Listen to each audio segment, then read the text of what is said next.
सम्माननीय भंवरलाल पंचवाल जी, जिला कांग्रेस कमेटी के अध्यक्ष हरि प्रसाद बैरवा जी, कमल बैरवा जी पूर्व विधायक, शिवाजी बैरवा साहब जिला अध्यक्ष बैरवा समाज, रामविलास चौधरी जी हमारे पीसीसी के उपाध्यक्ष,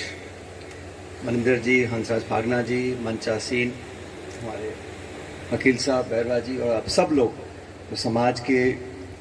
सारे बहन भाई बुजुर्ग आज एकत्रित हुए हैं। मैं बहुत बहुत आपका धन्यवाद देना चाहता हूं कि आपने कार्यक्रम को आयोजित किया और मुझे आमंत्रित किया। मुझे याद है लगभग साल भर पहले की बात है, आपने रात को कार्यक्रम किया था यहाँ पे, तो अध्यक्ष जी चुनाव से पहले की बात है,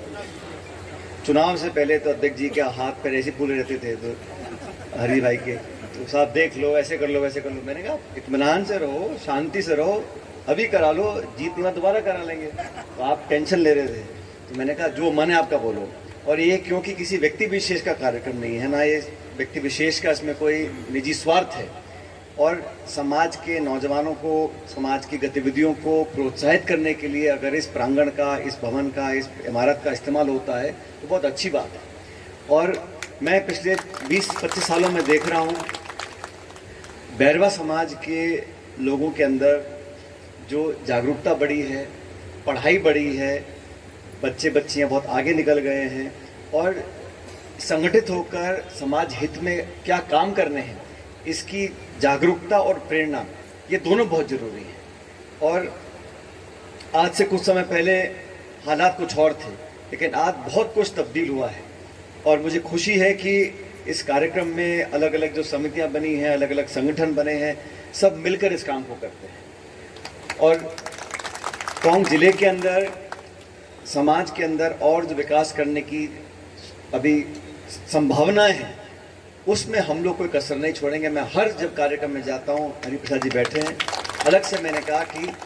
हर गांव में, हर ढाणी में, हर कस्बे में विकास होना चाहिए,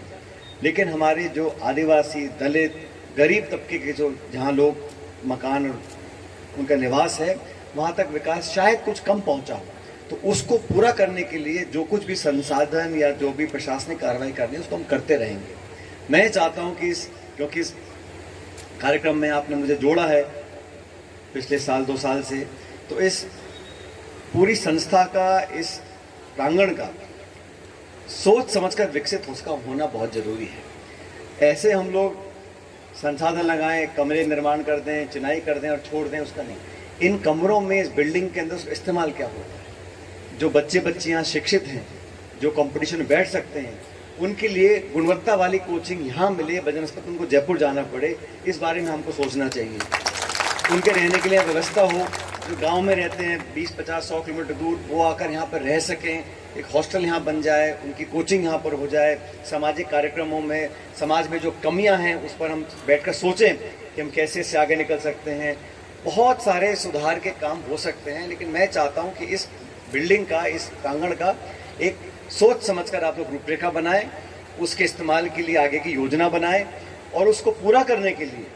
अभी एमएलए साहब ठीक कह रहे थे कि एक व्यक्ति नहीं कर सकता, और मैं धन्यवाद देता हूं कि आपने अपने निजी मत से इसमें कुछ पैसा दिया है, हम लोग भी देंगे और भी लोग करेंगे, कोई कमी नहीं है। एक बार लक्ष्य तय हो जाता है, हमें यहाँ पहुँचना है, फिर अपने आप संसाधन जुट जाते हैं। अब ये 30-31 लाख रुपए के आपने कमरे बनवाए हम लोगों से, मुझे खुशी है कि घोषणा के बाद इसका आज फीता काटने हम 7 बार आ गए। मैंने कई बार देखा है लोग घोषणा कर देते हैं, फिर वो काम पूरा होता है नहीं होता, उसकी ना चिंता करवाने वाले को है ना करने वाले को।